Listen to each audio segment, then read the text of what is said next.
إن الحمد لله نحمده ونستعينه ونستغفره ونؤمن به ونعوذ بالله من شرور أنفسنا ومن سيئات أعمالنا من يهده الله فلا مضل له ومن يضلله فلا هادي له وأشهد أن لا إله إلا الله وحده لا شريك له وأشهد أن محمدا عبده ورسوله يا أيها الذين آمنوا اتقوا الله حق تقاته ولا تموتن إلا وأنتم مسلمون يا أيها الناس اتقوا ربكم الذي خلقكم من نفس واحدة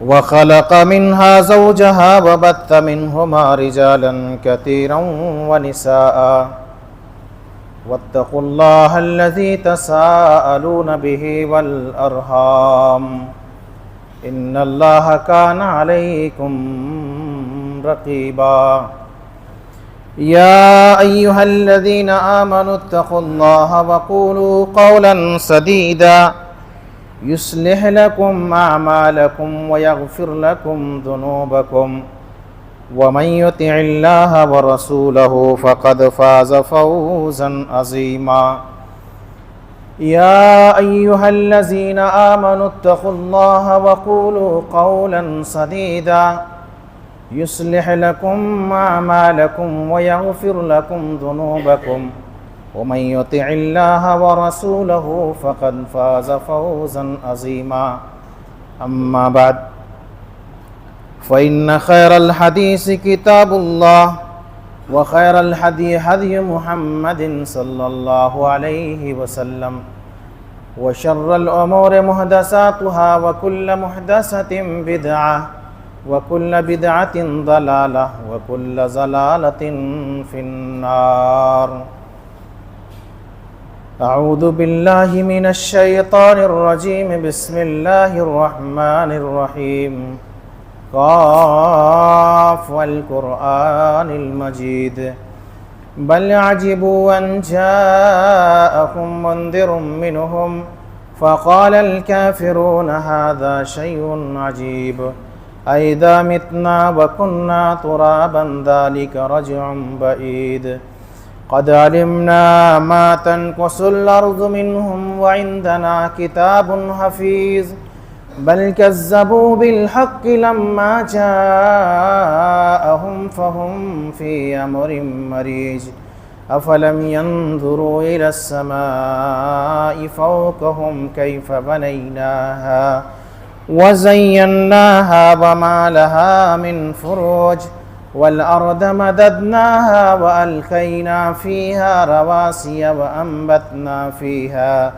وأنبتنا فيها من كل زوج بهيج تبصرة وذكرى لكل عبد منيب ونزلنا من السماء ماء مباركا فأنبتنا به جنات وحب الحصيد والنخل باسقات لها طلع نضيد رزقا للعباد وأحيينا به بلدة ميتا كذلك الخروج كذبت قبلهم قوم نوح وأصحاب الرس وثمود وعاد وفرعون إخوان لوط وأصحاب الأيكة وقوم تبع كل كذب الرسل فحق وعيد أفعينا بالخلق الأول بل هم في لبس من خلق جديد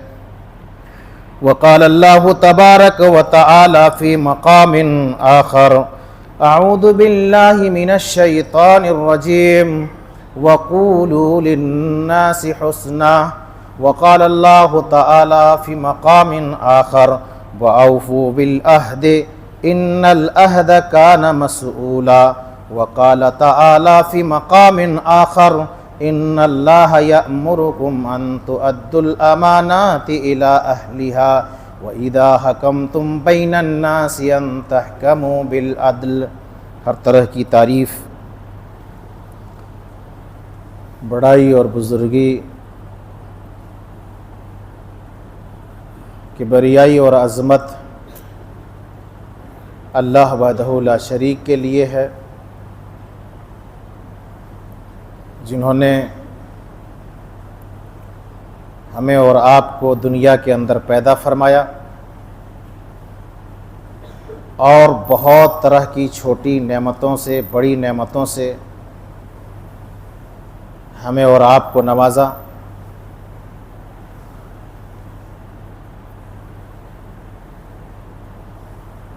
ان نعمتوں میں سب سے بڑی نعمت اور سب سے بڑی دولت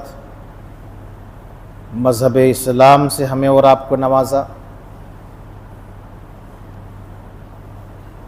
جس کا ہر حال میں ہمیں اور آپ کو اللہ کا شکر ادا کرنا چاہیے۔ بعدہ درود و سلام نازل ہوں جملہ تمام انبیاء علیہم السلام پر، خصوصاً ہمارے آخری پیغمبر خاتم النبیین رحمۃ للعالمین سرور گرامی جناب محمد الرسول اللہ صلی اللہ علیہ وسلم پر۔ برادران اسلام، حاضرین جمعہ، معزز بزرگوں، نوجوان ساتھیوں، عزیز بچوں، پردہ نشین اسلامی خواتین، مائیں اور بہنیں، آج کے خطبہ جمعہ میں موضوع ہے اخلاق حسنہ کی نشانیاں۔ گزشتہ جمعہ اخلاق حسنہ کے موضوع پر گفتگو ہوئی تھی۔ اخلاق حسنہ کسے کہتے ہیں؟ زندگی کے اندر اخلاق حسنہ کی کس قدر ضرورت ہے؟ اخلاق حسنہ کی اہمیت اور فضیلت اسلام کے اندر کس قدر ہے؟ ان سب پہلوؤں پر روشنی ڈالی گئی تھی۔ اب سوال ایک یہ آتا ہے کہ کیا اخلاق حسنہ اچھے اخلاق کی کچھ نشانیاں بھی ہیں؟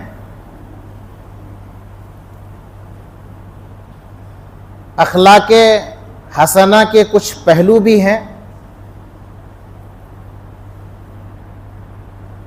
جب اس موضوع کے مناسبت سے مطالعہ کیا جاتا ہے، قرآن اور حدیث کو پڑھا جاتا ہے، تو بہت سارے پہلو سامنے آتے ہیں، بہت ساری نشانیاں سامنے آتی ہیں اچھے اخلاق کے تعلق سے، اخلاق حسنہ کے تعلق سے۔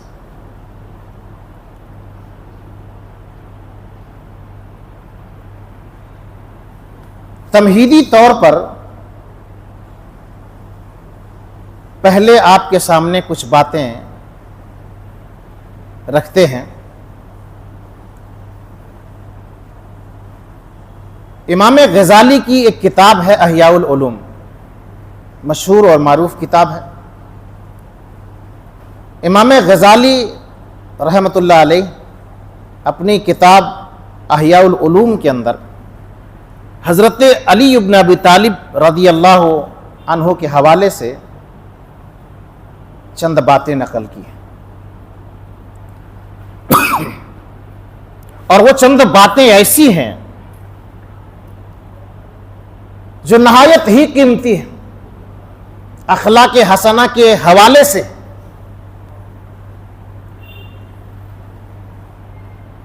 امام غزالی رحمہ اللہ لکھتے ہیں، وقال سیدنا علی ابن ابی طالب رضی اللہ عنہ،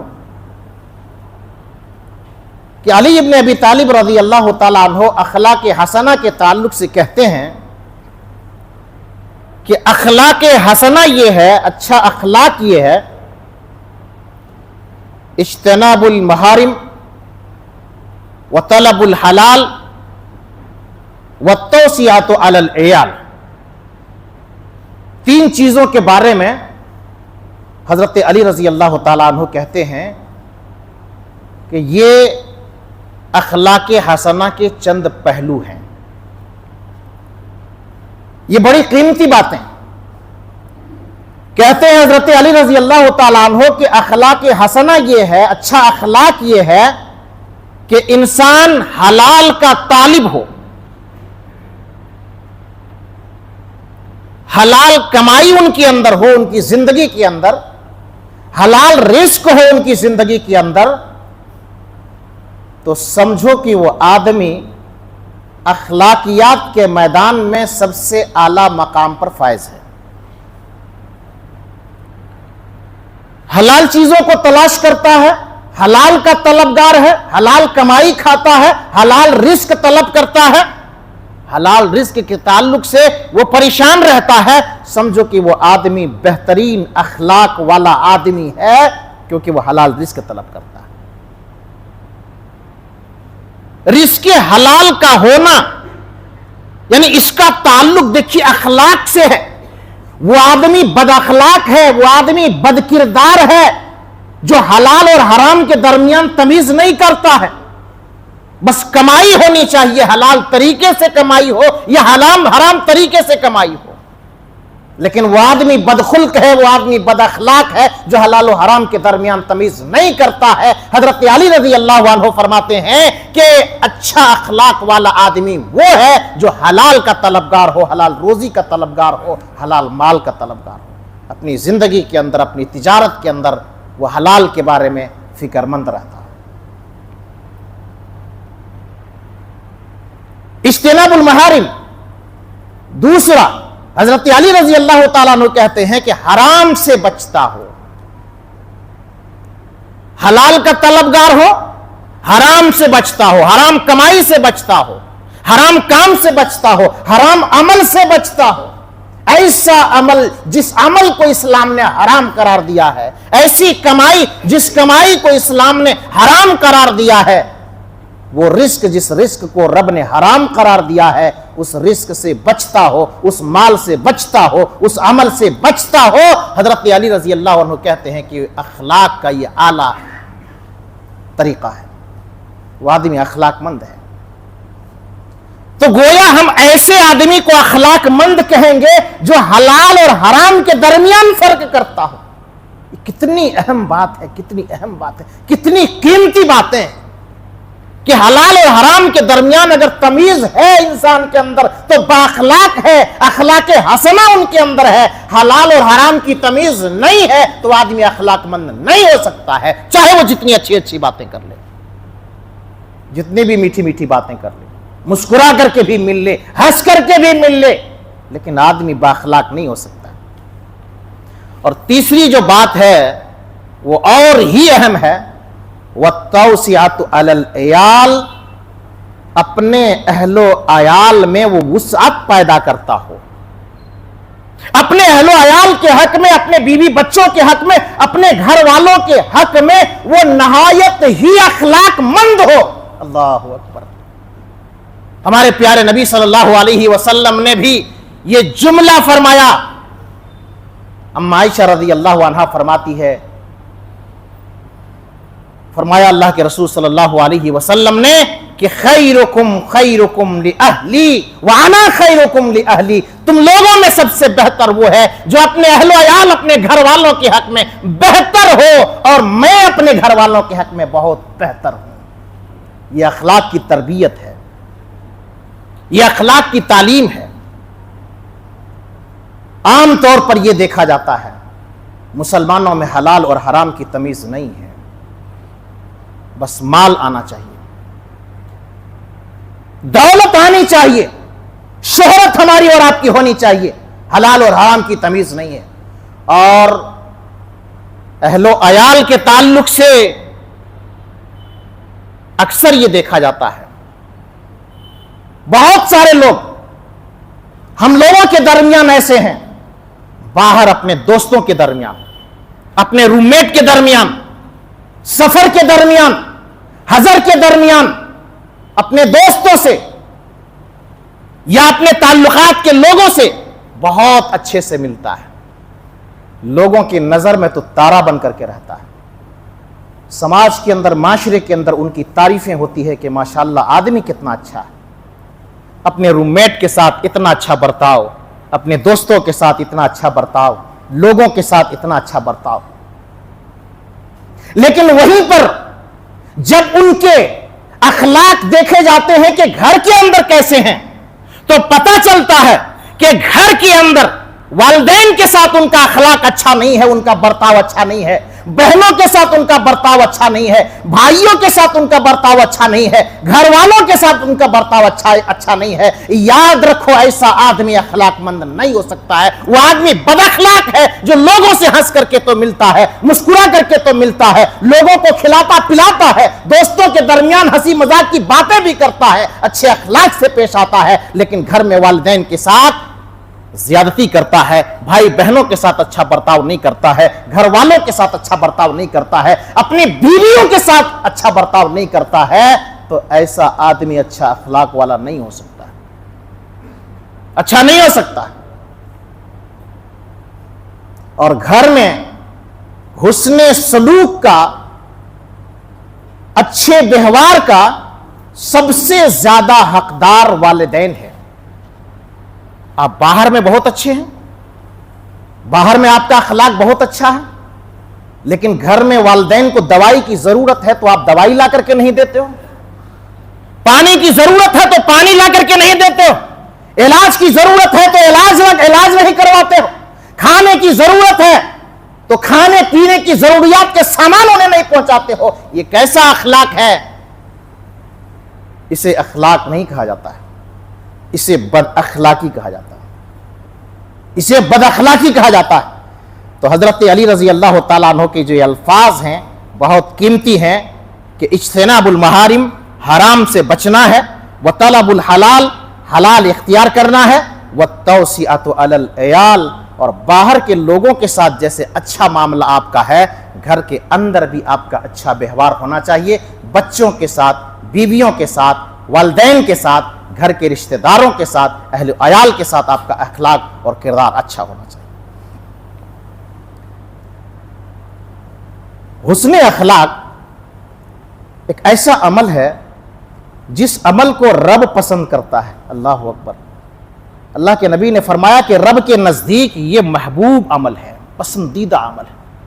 کیا ہم نہیں چاہتے ہیں کہ اللہ ہم سے محبت کرے, ہم رب کے نزدیک محبوب بن جائیں, پسندیدہ بن جائیں؟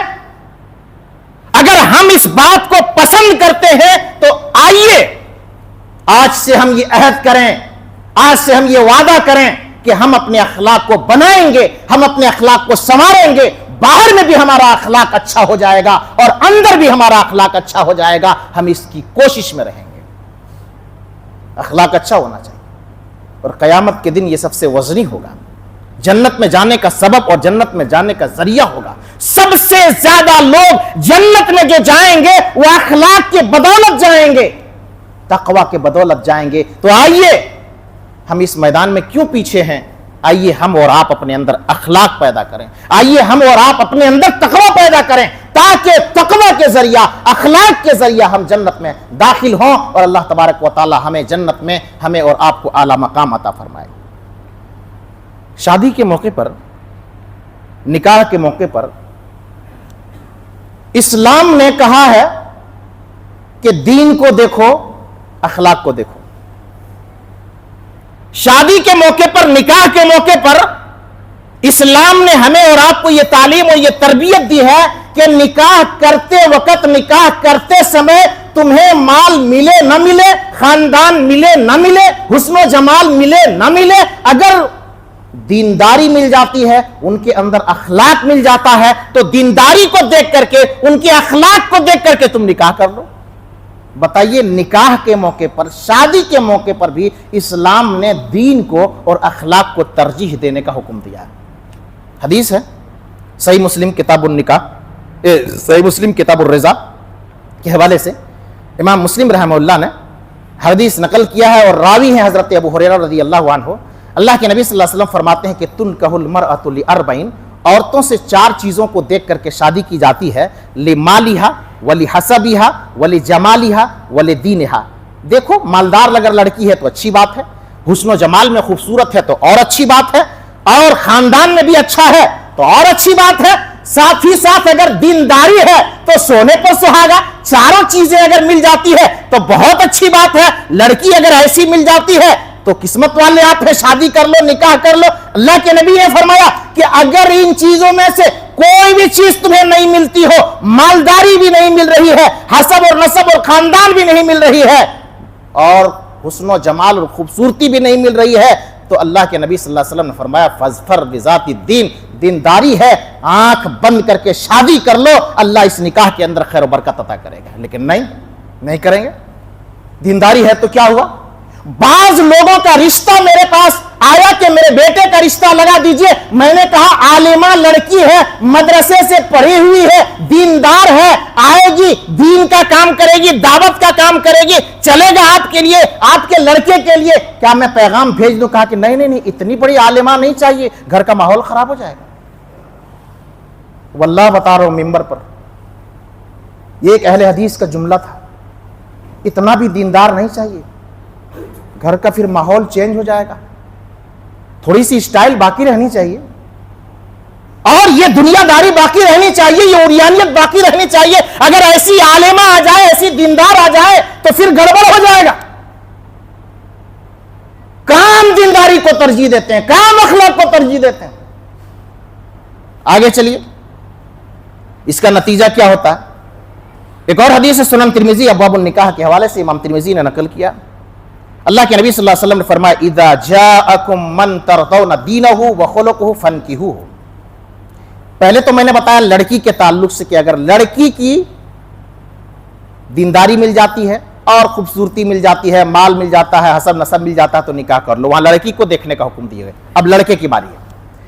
کہا کہ اگر کوئی ایسا آدمی، کوئی ایسا لڑکا اگر آ جاتا ہے تمہارے پاس، کوئی ایسا شخص تمہارے پاس آ جاتا ہے، اذا جاء احدکم من ترضون دینہ وخلقہ، ان کا دین بڑا اچھا ہے، ان کا اخلاق بڑا اچھا ہے، مالدار نہیں، حسب نسب بھی اس کے پاس نہیں، لڑکا دیکھنے میں بھی بہت زیادہ اسمارٹ، بہت زیادہ خوبصورت نہیں ہے، بینک بیلنس بھی ان کا نہیں ہے، پیسے بھی نہیں ہے، بہت بڑا بزنس مین نہیں ہے، بہت بڑے نوکری والا نہیں ہے، لیکن ان کا دین اچھا ہے، دینداری ہے ان کے اندر، اخلاق اتنا اعلیٰ ہے کہ ماں باپ کی خدمت کرتا ہے، گھر والوں کے ساتھ اچھا ویوہار، اچھا سلوک ہے، خاندان والوں کے ساتھ، باہر والوں کے ساتھ، گھر والوں کے ساتھ، سب کے اندر، معاشرے کے اندر ان کا چرچا ہے، ان کی دینداری کے چرچے ہیں، ان کے اخلاق کے چرچے ہیں. فرمایا کہ اگر کوئی شخص آتا ہے، ان کے پاس دینداری ہے، ان کے پاس ان کا اخلاق ہے، تو اپنی بیٹی کا نکاح کر دو. ہم کہتے ہیں کہ کھائے گی کیا؟ ایسے فقیر لڑکے کو میں دے دوں، کھائے گا کیا؟ قرآن کہتا ہے، اللہ رب العالمین نے فرمایا کہ اگر دیندار لڑکا ہے تو تم اپنی بیٹی کا نکاح کر دو. نکاح کی برکت سے اللہ رب العالمین اس لڑکے کو مالدار بنا دے گا. اللہ رب العالمین تو رزاق ہے نا، قرآن کے اندر خود کا اللہ رب العالمین کہ نکاح کر دو. گارجین کو حکم دیا گیا کہ نکاح کر دو. اس نکاح کی برکت سے اللہ رب العالمین اگر غریب ہے تو اس کو مالدار بنا دے گا. یقین کرو اس فارمولے پر، اعتماد کرو اس فارمولے پر. اللہ کی قسم، اگر کوئی دیندار لڑکا ملتا ہے، اگر اخلاق مند لڑکا ملتا ہے، اگرچہ وہ رکشہ چلاتا ہو، محنت اور مزدوری کرتا ہو، پیٹھ میں بوجھ اٹھا کر کے ڈھوتا ہو، اللہ کی قسم اس موحد لڑکے سے اپنی بیٹی کا رشتہ کر دو. بہتر ہے اس لڑکے سے جو لڑکا بے نمازی ہو، بہتر ہے اس لڑکے سے جو لڑکا غیر دیندار ہو، دینداری جن کے اندر نہیں ہو. اس لڑکے سے بہتر ہے، اس مالدار سے بہتر ہے وہ دیندار لڑکا جو رکشہ چلانے والا اور محنت اور مزدوری کرنے والا ہے. کر کے تو دیکھو، زندگی ان کی سنور جائے گی، زندگی ان کی سکون کی گزر جائے گی.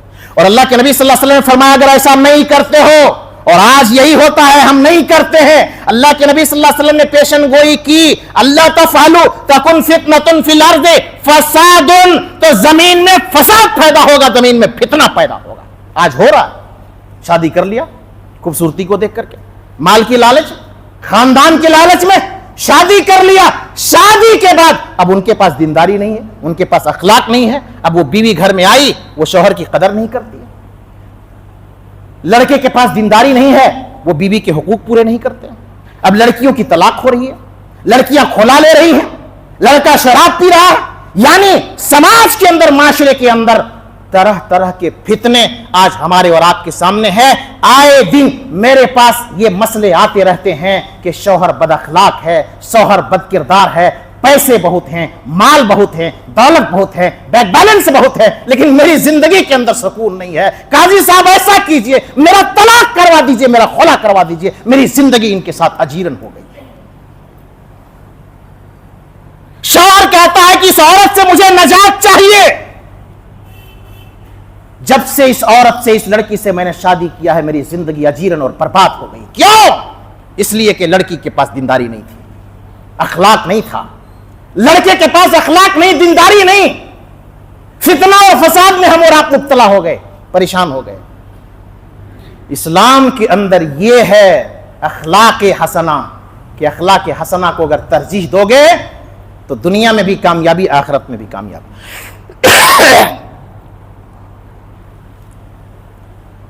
اخلاق حسنہ کے تعلق سے جو پہلی اور بنیادی چیز ہے, یہ چند چیزیں تھی جو ضمناً میں نے کہا. اب آئیے سلسلہ وار میں آپ کو بتاتا ہوں. جو پہلی چیز ہے اخلاق کے حوالے سے, وہ ہے سچ بولنا, سچائی اختیار کرنا. قرآن مجید کی ایک آیت میں نے پیش کی خطبہ مسنونہ میں کے بعد, خطبہ مسنونہ کے بعد, سورہ بقرہ آیت نمبر 83. وَقُولُ لِلنَّاسِ حُسْنًا, جب لوگوں سے بات کرو تو اچھی بات کرو. ایک جگہ اللہ نے کہا وَقُولُ قَوْلًا سَدِيدًا, سورہ احزاب میں کہا کہ لوگوں سے جب بات کرو تو صحیح اور سچی بات کرو. اور قرآن مجید سورہ توبہ آیت نمبر 119 پڑھیے تو اللہ نے ایمان والوں کو خطاب کرتے ہوئے کہا یا ایھا الذین آمنوا اتقوا اللہ وکونوا مع الصادقین, اے ایمان والو اللہ کا تقوی اختیار کرو اور تم سچ بولو, سچے لوگوں کے ساتھ ہو جاؤ. تو یہ سچ بولنا یہ انسان کے اخلاق کو سنوار دیتا ہے, ان کا اخلاق اچھا ہو جاتا ہے. اخلاق مند آدمی, اچھا کردار والا آدمی, وہ جھوٹ نہیں بولتا. یہ جھوٹ بولنا یہ منافق کی علامت ہے. اللہ کے نبی صلی اللہ علیہ وسلم نے فرمایا نا اذا حدث کذب, منافق کی نشانی کیا ہے؟ جھوٹ بولتا ہے, جھوٹ بولتا. نبی صلی اللہ علیہ وسلم کے ہم امتی ہیں نا, ہم نبی سے محبت کرتے ہیں, نبی صلی اللہ علیہ وسلم سے محبت کرتے ہیں, لیکن نبی کی باتوں پر عمل کرنا ہمارے لیے اور آپ کے لیے دشوار ہو جاتا.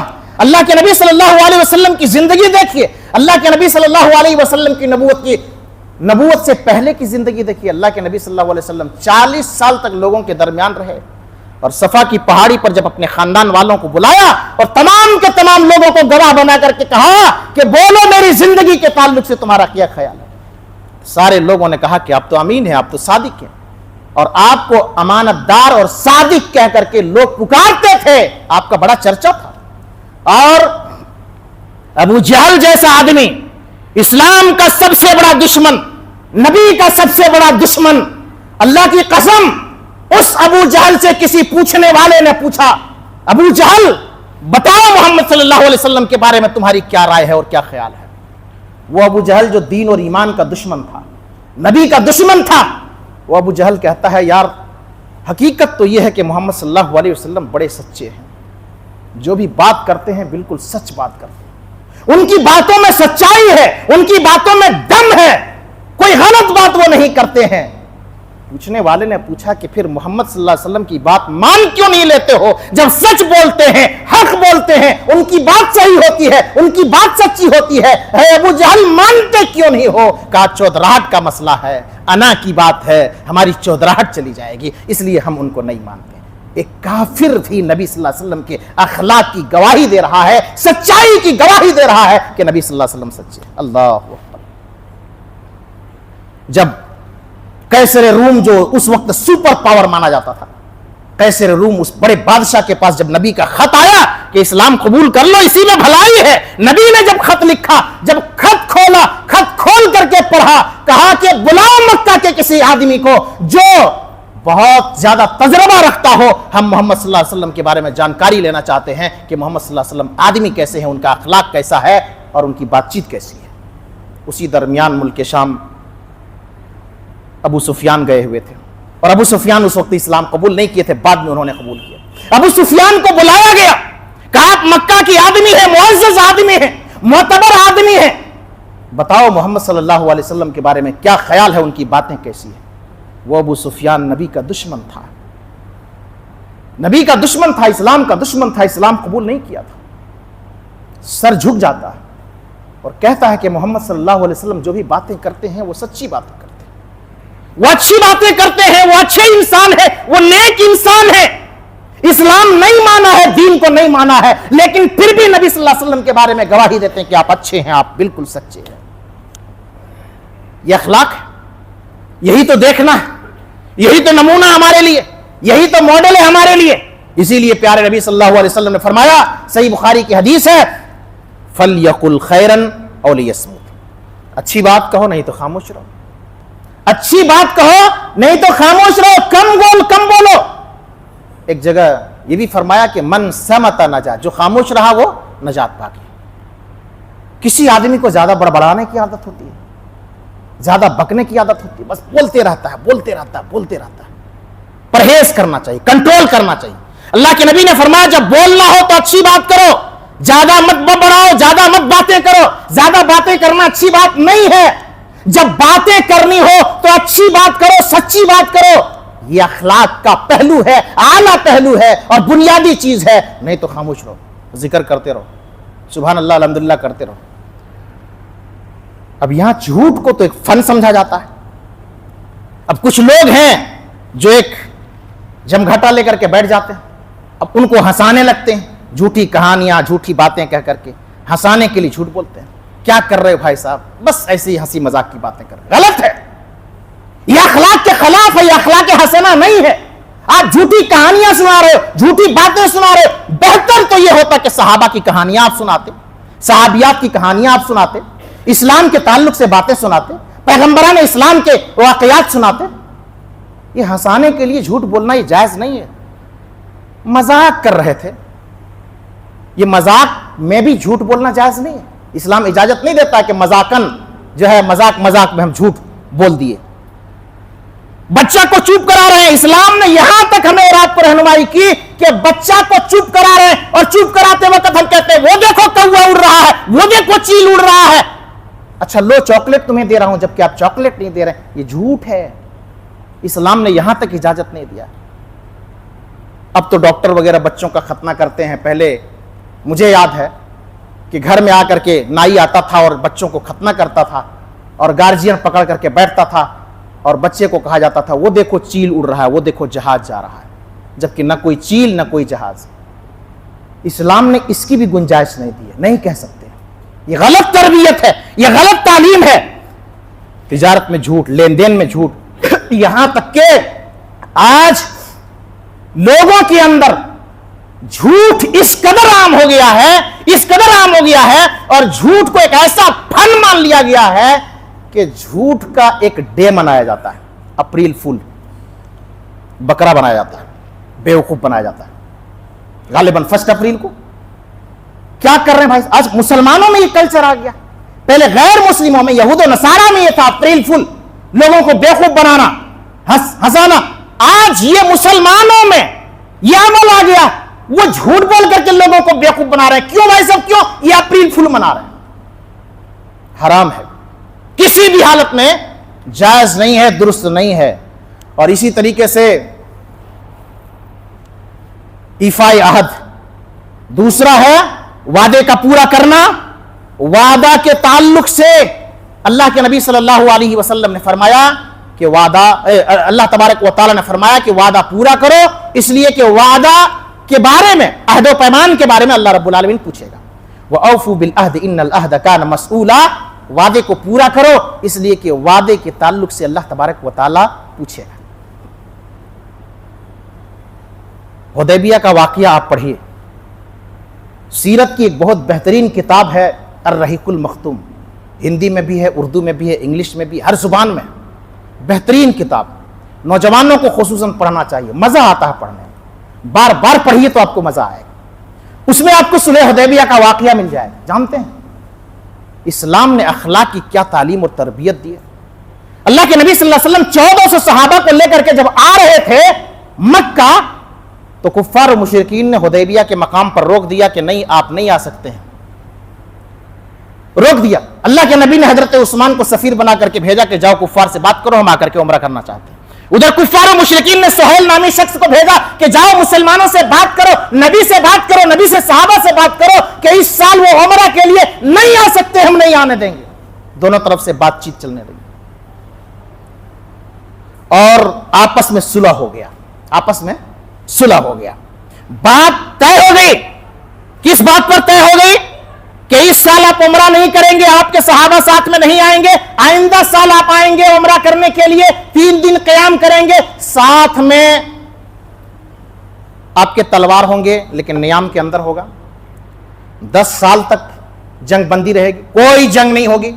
مکہ والے مدینہ جائیں گے, مدینے والے مکہ آئیں گے, تجارت کریں گے, بزنس کریں گے, 10 سال تک امن اور شانتی کا ماحول رہے گا. کہا چلیے ٹھیک ہے. اللہ کے نبی صلی اللہ علیہ وسلم نے فرمایا کہ منظور ہے. 10 سال جنگ بند رہے گی. کہا یہ بھی منظور ہے. کہا کہ جو محمد صلی اللہ علیہ وسلم کے عہد و پیمان میں داخل ہونا چاہے گا وہ داخل ہو سکتا ہے, جو کفار و مشرکین کے عہد و پیمان میں داخل ہونا چاہے داخل ہو سکتا ہے. اللہ کے نبی نے کہا کہ منظور ہے.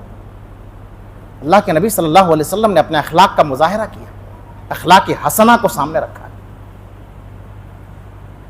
جبکہ مسلمانوں کو ایسا لگ رہا تھا کہ ہم دبے کچلے لوگ ہیں کیا, کہ ہم اتنے کمزور ہیں کیا کہ جو ہے ہر شرط کو ہم ماننے کے لیے مجبور ہیں.